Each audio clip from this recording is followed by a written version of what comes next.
Assalamualaikum warahmatullahi wabarakatuh. Alhamdulillahirabbil alamin. Qala Allah Ta'ala fi kitabihil karim. A'udzubillahi minasyaitonir rajim. Bismillahirrahmanirrahim. Laqad khalaqnal insana fi ahsani taqwim, tsumma radadnahu asfala safilin, illal ladzina amanu wa amilus solihah. Wassalatu wassalamu ala nabiyina Muhammadin wa ala alihi wa ashabihi wa ummatihi ajmain. Sahabat sekalian, kita berjumpa di dalam program Jejak Langkah episode 83. Kita lanjutkan kajian menarik terkait dengan dinasti Abbasiyah. Kita sudah membahas sampai khalifah yang ke-8, yaitu Khalifah Al-Mu'tasim. Yang ingin saya sampaikan dalam kesempatan kali ini adalah di zamannya Al-Mu'tasim inilah terjadi perubahan gaya pemerintahan yang tadinya berbasis kepada pengembangan peradaban mulai bergeser justru kepada pengembangan militer. Ini mengingatkan kita kembali kepada Bani Umayyah yang berbasis kepada kekuatan militer dan pengembangan wilayah.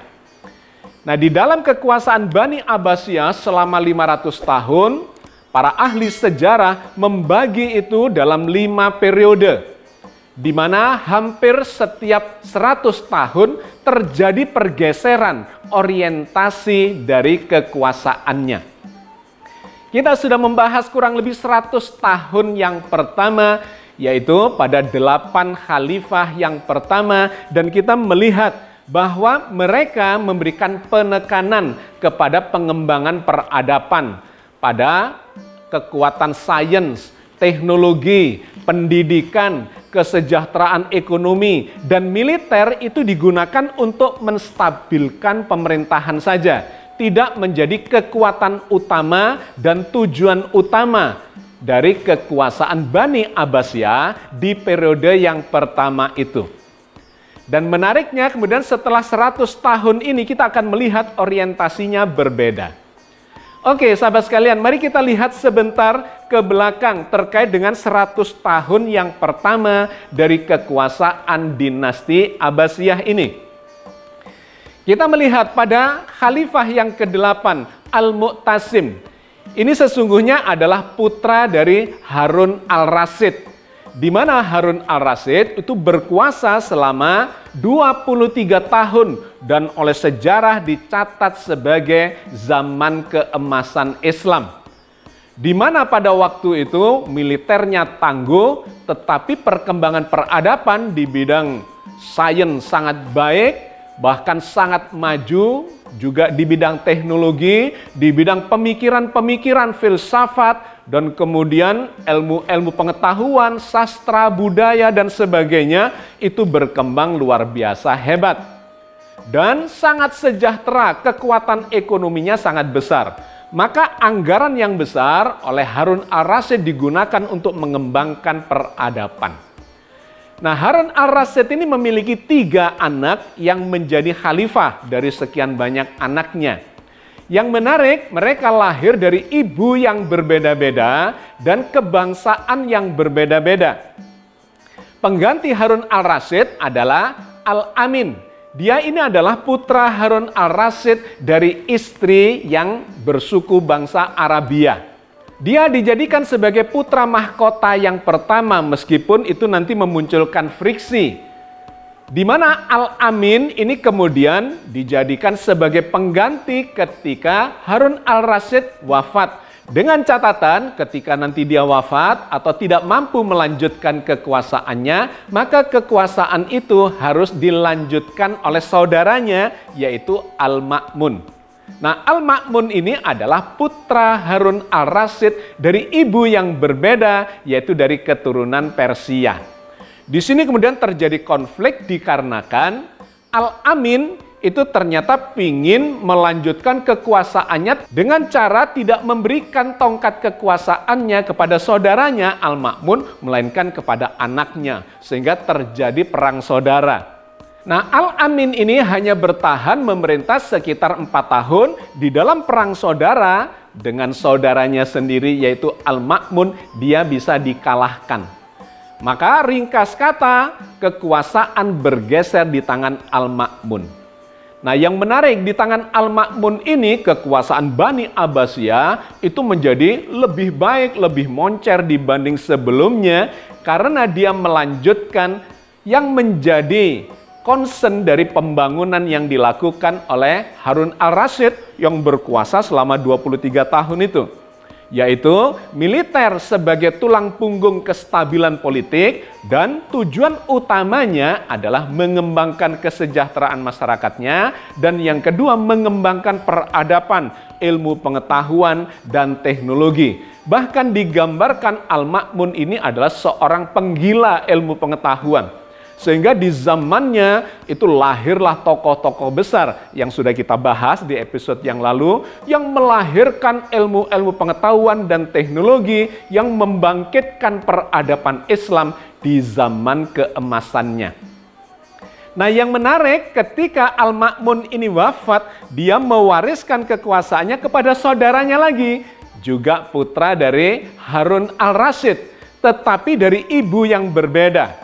Kalau Al-Amin itu lahir dari ibu yang Arabia dan kemudian Al-Ma'mun lahir dari ibu yang Persia, maka saudara dari Al-Ma'mun penggantinya ini lahir dari ibu yang Turki. Dialah Khalifah Al-Mu'tasim. Yang menarik disinilah kemudian mulai terjadi pergeseran orientasi.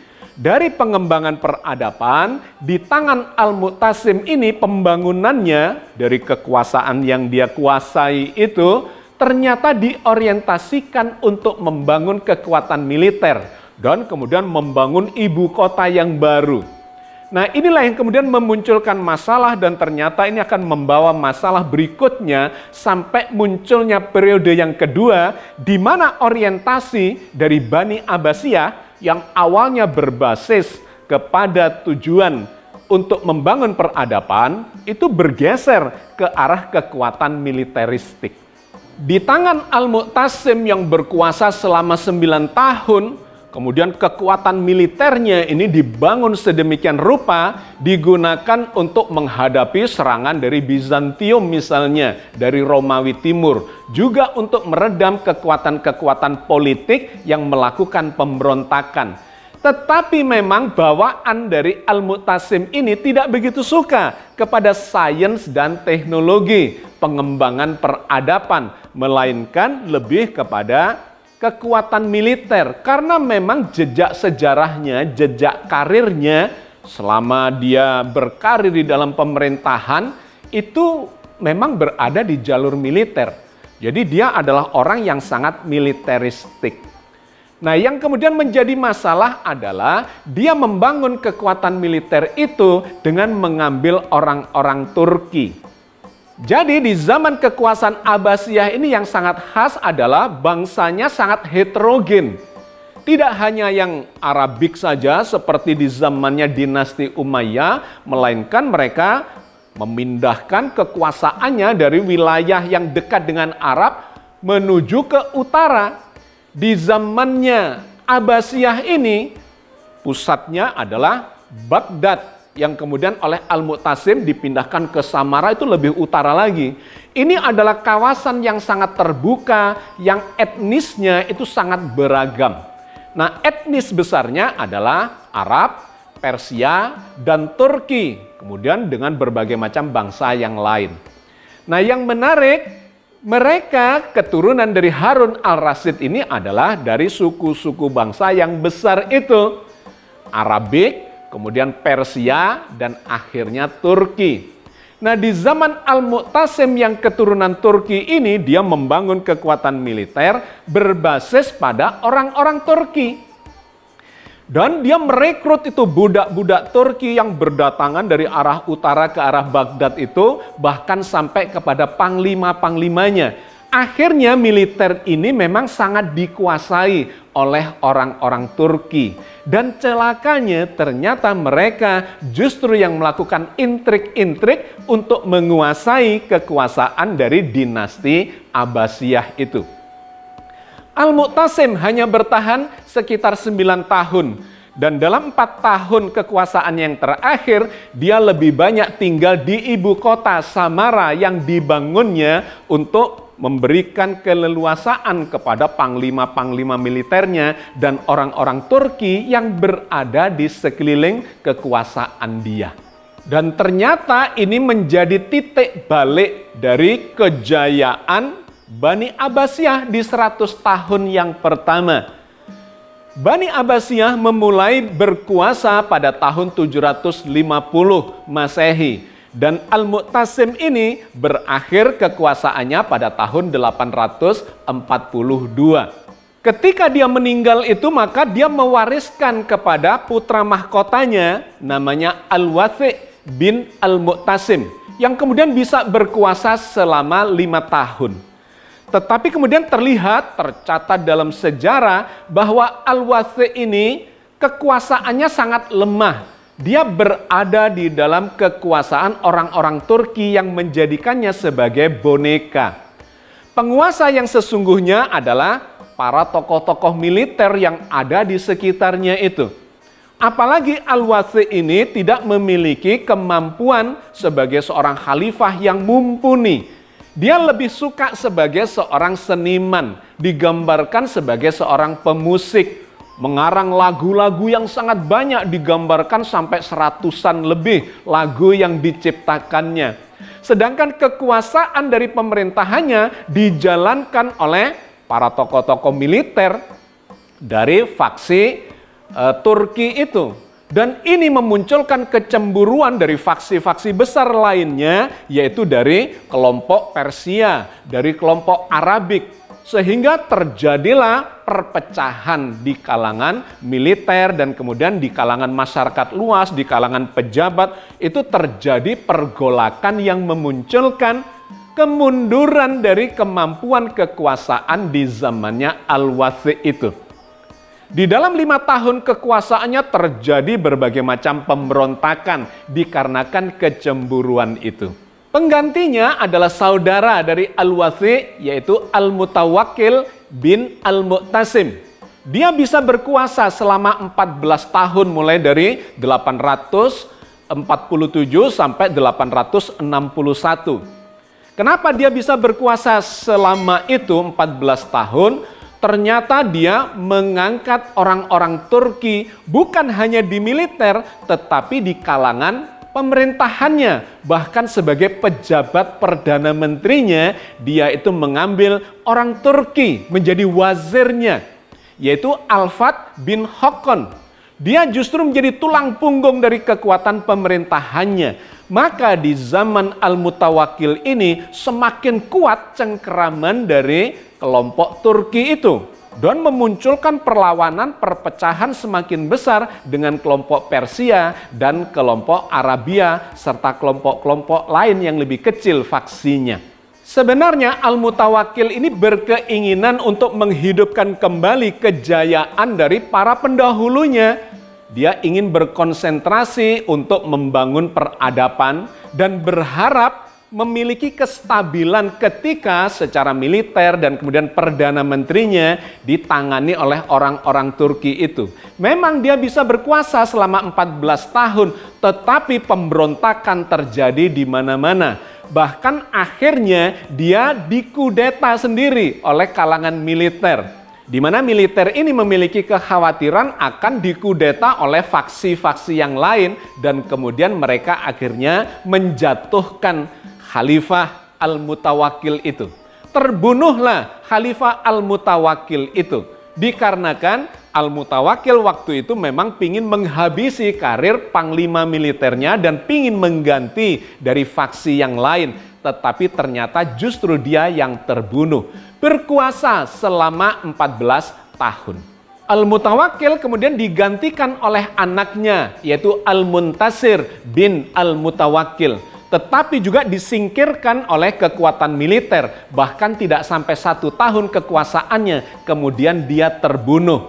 Kemudian militer menunjuk penggantinya, yaitu Al-Musta'in, saudara dari Al-Mutawakkil. Dua-duanya adalah putra dari Al-Mu'tasim. Dia ini ditunjuk dan kemudian bisa berkuasa selama 4 tahun. Tetapi juga dalam situasi yang penuh dengan intrik-intrik. Bahkan di akhir masa kekuasaannya, dia diprovokasi lagi dan kemudian dikudeta juga oleh militer dengan menggunakan kekuatan dari keturunan khalifah sendiri untuk menjatuhkan Al-Musta'in itu, yaitu keponakannya sendiri, Al-Mu'tas bin Mutawakkil, yang kemudian dia ini menjadi boneka yang sepenuhnya dari kekuatan militer orang-orang Turki pada waktu itu. Dia sangat lemah di dalam kekuasaan dan pemberontakan-pemberontakan yang terjadi selama 3 tahun pemerintahannya itu semakin membesar. Faksi-faksi yang ada di dalam pemerintahan maupun di kalangan militer itu terjadi secara terbuka antara kelompok Persia, kelompok Arabia, dan kelompok Turki itu. Di zamannya Al-Mu'tas inilah terjadi pemisahan wilayah-wilayah kekuasaannya, pemberontakan-pemberontakan yang tidak puas dengan kondisi pemerintahan, kondisi kekuasaan dan kesejahteraan yang pada waktu itu mulai karut-marut. Militer yang berkuasa mengendalikan pemerintahan pada waktu itu. Dan akhirnya Al-Mu'tas juga terbunuh. Dan kemudian militer menunjuk penggantinya, yaitu sepupunya, Al-Muhtadi bin Al-Wasi, yang juga hanya berkuasa kira-kira 1 tahun dan kemudian juga terbunuh. Jadi Anda bisa melihat betapa kacau balaunya situasi pemerintahan, situasi politik di zaman mereka itu.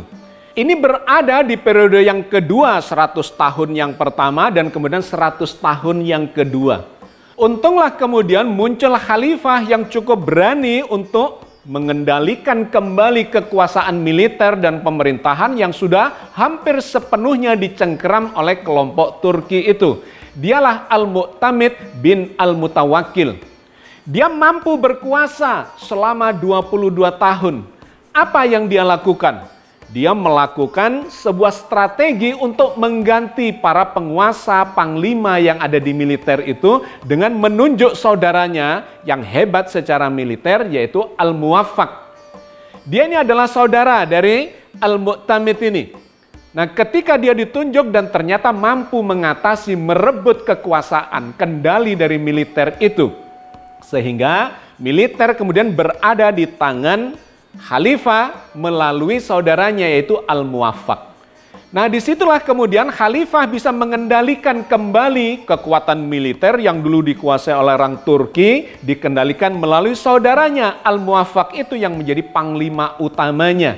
Tetapi sebagian besar wilayah-wilayah sudah terlanjur melakukan pemberontakan-pemberontakan dan memisahkan diri.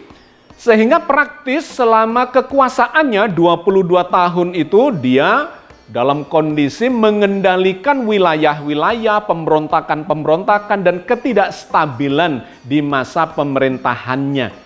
Dan ketika dia meninggal dunia, maka dia mewariskan tongkat kekuasaannya bukan kepada anaknya, tetapi kepada anak dari Al-Muwaffaq yang panglima militer itu. Dengan pertimbangan negara membutuhkan kekuatan di bidang militer untuk mengendalikan situasi yang sedang bergolak itu.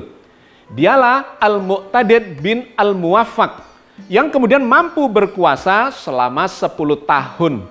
Tetapi di dalam suasana yang bergolak. Cuman di tangan Al-Mu'tadid ini dalam 10 tahun kekuasaannya berangsur-angsur dia bisa mengembalikan lagi wilayah-wilayah yang tadinya mulai memisahkan diri itu. Dan ketika dia wafat, dia juga digantikan oleh anaknya, keturunan dari sang panglima militer Al-Muwaffaq, yaitu Al-Muqtafi. Selama 6 tahun dia juga menghadapi masalah yang sama, yaitu terjadinya banyak peperangan, pemberontakan, dan pemisahan diri. Ini situasi yang jauh berbeda dengan zaman periode yang pertama, di mana kekuatan militer itu menjadi kekuatan yang mendukung kestabilan politik dan mampu membangun peradaban.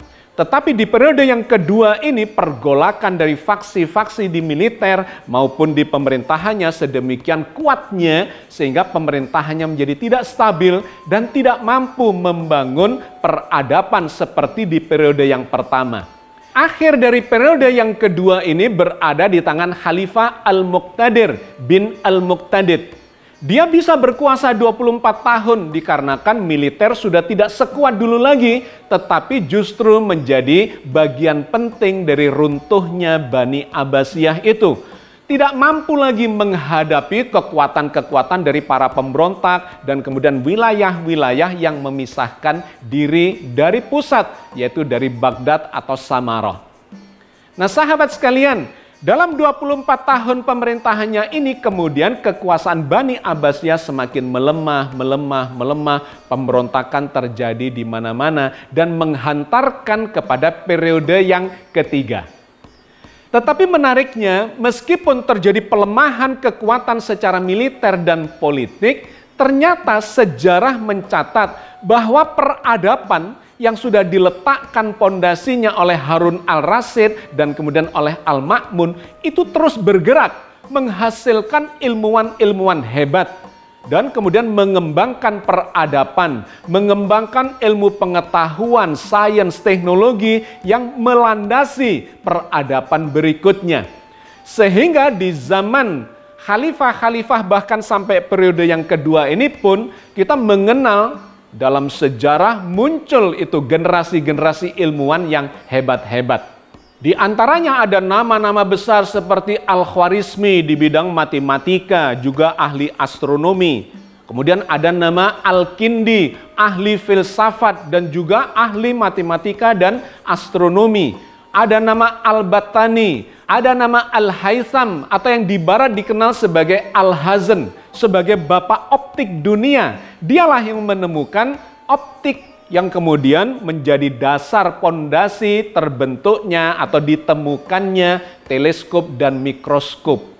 Ada lagi nama Ar-Razi yang di barat dikenal sebagai Razes. Dia inilah yang meletakkan dasar-dasar ilmu kedokteran, ilmu kimia, farmakologi, dan sebagainya. Juga dikenal Al-Farabi dan Jabir Ibnu Hayyan dalam bidang kimia dan fisika dan matematika serta filsafat. Sedemikian banyaknya tokoh-tokoh besar di abad itu yang lahir meskipun kondisi pemerintahannya tidak stabil secara politik dan secara militer. Tapi rupanya pondasi yang diletakkan oleh khalifah-khalifah sebelumnya itu bergerak secara alamiah menghasilkan budaya keilmuan yang baik dan memunculkan peradaban yang semakin membesar. Bukan hanya di bidang sains dan teknologi, tetapi di bidang pemikiran-pemikiran keagamaan. Itu muncul juga tokoh-tokoh yang hebat-hebat dan kita kenal sampai sekarang. Di antaranya adalah At-Tabari, sejarawan, agamawan, yang kemudian banyak dibaca karya-karyanya sampai saat ini. Juga di bidang ilmu fikih yang melahirkan 4 mazhab, mulai dari Imam Abu Hanifah, Imam Malik, Imam Syafi'i, dan Imam Hambali. Di bidang hadis ada Imam Bukhari, Imam Muslim, Imam Daruqutni, Ibnu Majah, An-Nasai, Abu Dawud, dan seterusnya. Itu lahir di zaman-zaman itu. Termasuk tokoh-tokoh sufisme yang memiliki pemikiran-pemikiran di bidang tasawuf. Ada Abu Yazid Al-Bustami, ada Junaid Al-Baghdadi, ada Al-Halaj, dan seterusnya bermunculan di zaman itu. Sahabat sekalian, inilah kelanjutan dari pondasi yang diletakkan di zaman keemasan itu dan terus bergema sampai beberapa abad kemudian dan kemudian diwariskan kepada kita semua. Oke, sahabat sekalian, saya kira kita cukupkan dulu kajian kita mempelajari bagaimana periodisasi di dalam kekuasaan dinasti Abbasiyah di 100 tahun yang pertama perkembangan peradaban terbangun dengan baik. Dan ketika periode yang kedua ada masalah perbedaan orientasi dari peradaban ke militer, ternyata peradaban itu di periode pertama terus bergema dan menghasilkan pemikiran-pemikiran, karya-karya yang bermanfaat, memberi sumbangan kepada perkembangan peradaban manusia bahkan sampai di era modern ini. Sahabat sekalian, saya kira kita cukupkan dulu kajian kita terkait dengan periodisasi di dalam dinasti Abbasiyah ini. Mudah-mudahan ini memberikan hikmah yang besar kepada kita bagaimana seharusnya kita membangun peradaban umat ini supaya umat Islam yang sesungguhnya didesain sebagai umat teladan ini bisa menjadi teladan kembali dan memberikan manfaat yang sebesar-besarnya buat kemanusiaan. Rahmatan lil alamin. Assalamualaikum warahmatullahi wabarakatuh.